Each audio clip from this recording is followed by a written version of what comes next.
Shalom Bapak Ibu, Saudara dan Saudari, sahabat-sahabat garam dunia yang terkasih dimanapun Anda berada. Hari ini gereja merayakan Santo Benedictus Abbas. Dan bacaan-bacaan kudus yang kita renungkan pada kesempatan ini. Bacaan pertama yang diambil dari kitab Kejadian bab 32 ayat 22 sampai dengan 32. Menggambarkan kepada kita semua tentang perjumpaan Yakub dengan Allah. Sungguh membawa banyak berkat bagi dia dan keturunannya. Yakub tidak lagi dianggap seorang diri saja, melainkan menjadi satu bangsa yang besar.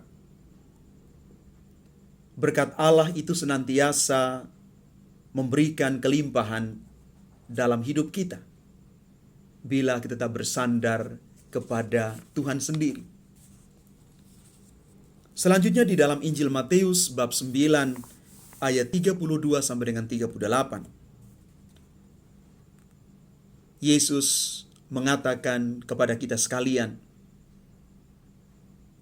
bahwa Dia tidak ingin kita hidup di dalam kegelapan kuasa maut. Yesus ingin agar orang hidup bebas dan bahagia. Yesus ingin memperluas kerajaan Allah di dunia.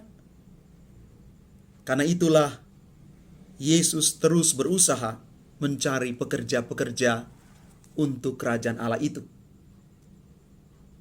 Di akhir Injil hari ini, Yesus mengatakan, tuaian memang banyak, tetapi sedikitlah pekerjanya.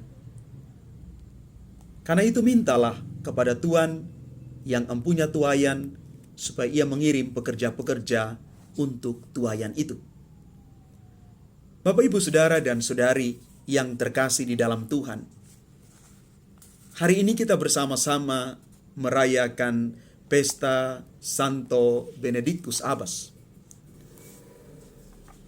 Benedictus mendengarkan tawaran dari Yesus, mengikuti Yesus, dan hari ini kita boleh merayakan pestanya.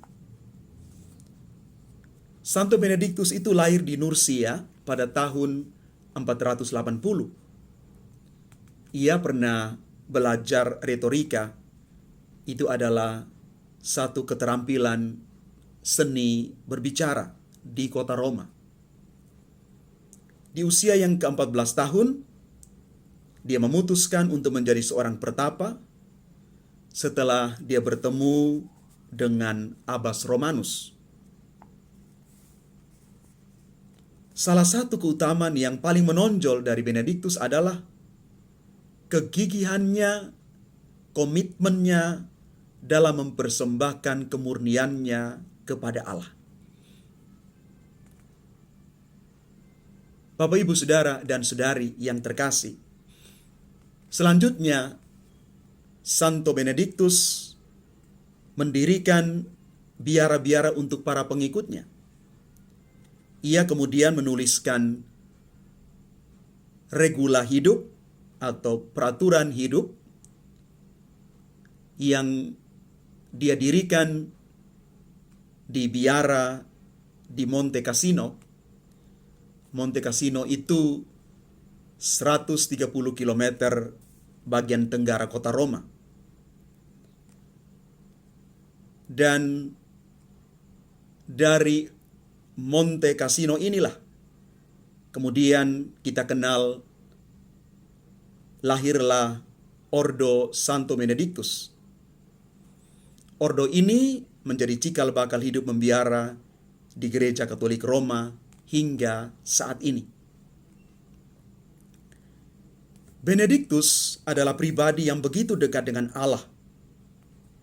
Ia memberikan teladan hidup doa dan laku tapa dengan sangat tekun.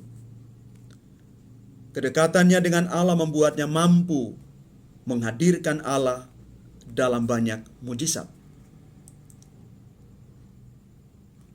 Di beberapa kesempatan, ia pernah diracun, namun gelasnya hancur sebelum ia sempat meminumnya. Ia juga menggandakan tepung dan minyak untuk kebutuhan semua anggota biara. Dan masih banyak mujizat lain yang terjadi melalui perantaraannya. Bapak, Ibu, Saudara, dan Saudari yang terkasih, Paulus ke-6 pada tahun 1964 mengangkat Benediktus menjadi santo pelindung Eropa. Selain itu, dia juga dikenal sebagai orang kudus pelindung orang yang keracunan dan pelindung bagi mereka yang memerangi kuasa kegelapan. Keteladanan dari Benediktus adalah kehidupan yang bersumber dari sabda Tuhan, teladan kesalehan, dan kemurnian bagi para biarawati, dan juga kepada umat beriman yang mempersembahkan hidupnya pada Tuhan. Bapak, Ibu, Saudara, dan Saudari yang terkasih, inilah keutamaan dari Santo Benediktus yang kita rayakan pestanya hari ini.